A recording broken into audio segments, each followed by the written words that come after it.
లగచర్ల రైతులకు కోర్టు హాజరు నుంచి ఊరట లభించింది. లగచర్ల ఫార్మా భూసేకరణ విషయంలో అక్రమంగా అరెస్టు అయిన ఎమ్మెల్యే పట్నం నరేందర్ రెడ్డితో పలువురు రైతులకు ప్రత్యేక పీడీపీపీ కోర్టు హాజరు నుంచి నాంపల్లి కోర్టు మినహాయింపు ఇచ్చింది. పొలాలకు వెళ్లాల్సిన రైతులు కోర్టుకు వస్తున్నారని, రోజువారీ పనుల నేపథ్యంలో మినహాయింపు కోరుతూ న్యాయవాది జక్కుల లక్ష్మణ్ వాదనలు వినిపించారు. లాయర్ వాదనలు విన్న జడ్జ్ ఎమ్మెల్యేతో పాటు రైతులకు కోర్టు హాజరు నుంచి మినహాయింపు ఇస్తూ ఉత్తర్వులు జారీ చేసింది.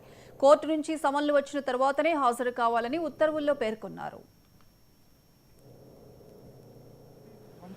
సంబంధించి బొమ్రాజ్పేట్ పోలీసులు అక్రమంగా పట్నం నరేందర్ రెడ్డి గారి మీద, అదేవిధంగా సురేష్ మీద, మిగతా రైతుల మీద అక్రమంగా నమోదు చేసినటువంటి కేసులు, అంటే ఇప్పటి వరకు బెయిల్ పొందినప్పటి నుంచి కోర్టు యొక్క కండిషన్స్ను ఫాలో అవుతూ ప్రతి పేసికి రైతులందరూ, నరేందర్ రెడ్డి గారితో పాటు రైతులందరూ హాజరు కావడం జరిగింది. ఈరోజు క్లియర్గా మేము కోర్టు దృష్టికి రైతుల హాజరు నుంచి మినహించాలని రైతుల తరఫున మేము ఈరోజు వాదనలు వినిపించడం జరిగింది. క్లియర్గా ఒక విషయం చెప్పడం జరిగింది.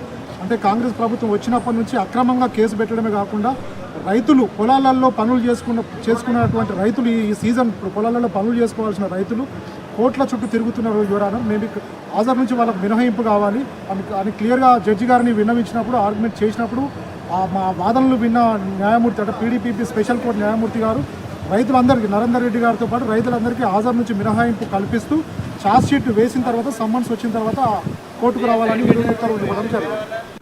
Crime number 1. రాజ్యసభలో మల్లికార్జున ఖర్గే మాట్లాడుతున్నారు. లైవ్ లో చూద్దాం.